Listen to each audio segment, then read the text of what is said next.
Magandang araw, ako si Teacher Lala at pag-aralan natin ngayon ang tungkol sa pagpapahalaga sa kakayahan sa asignaturang edukasyon sa pagpapakatao, ikatlong linggo sa inyong module, unang markahan.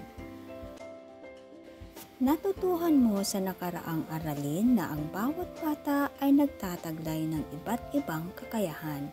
Binanggit mo ang mga ito at maging ang wala ka, ngunit nais mong aralin.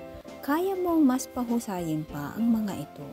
May paraan din upang matuto pa ng ibang kakayahan.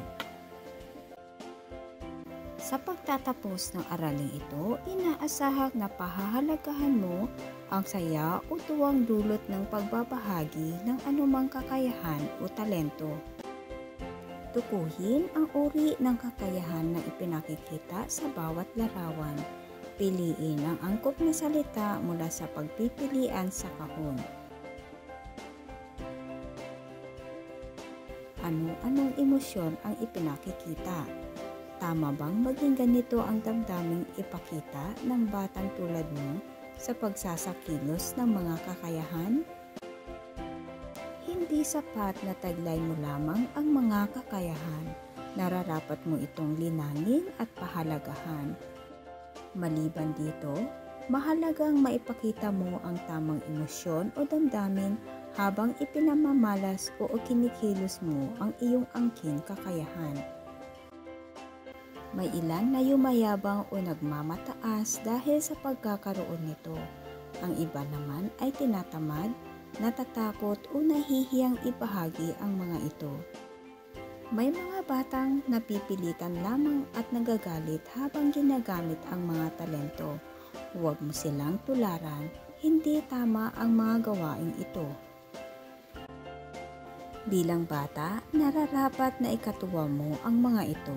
Hindi lahat ay nabiyayaan ng kakayahang taglay mo. Kung masaya ka sa pagpapakita ng mga ito, makapagdudulot ka rin ng saya sa iyong pamilya at sa iba pa. Naipakikita ang pagpapahalaga ng mga kakayahan sa pamamagitan ng sumusunod. Pagpapasalamat sa Diyos sa kakayahang taglay. Paggamit o pagpapakita ng mga ito. Pag-iinsayo upang mas mapaunlad ang mga ito. Pagpapaturo sa marurunong o mahuhusay. Sariling pagsisikap na matuto ng mga kakayahan. Samantala, ang kawalang pagpapahalaga ay maaaring mauwi sa panghina, pagkalimot o pagkawala ng kakayahan. Maaaring hindi mo na magawa ang dating kaya mong gawin. Huwag mo sanang hintaying mangyari ito sa iyo. Para sa inyong gawain, sagutin ang sumusunod na katanungan. Isulat ang letra ng tamang sagot.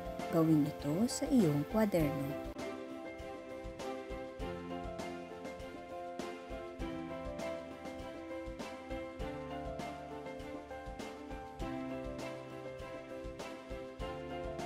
Dito nagtatapos ang ating aralin tungkol sa pagpapahalaga sa kakayahan. Muli ako si Teacher Lala hanggang sa susunod nating aralin sa edukasyon sa pagpapakatao.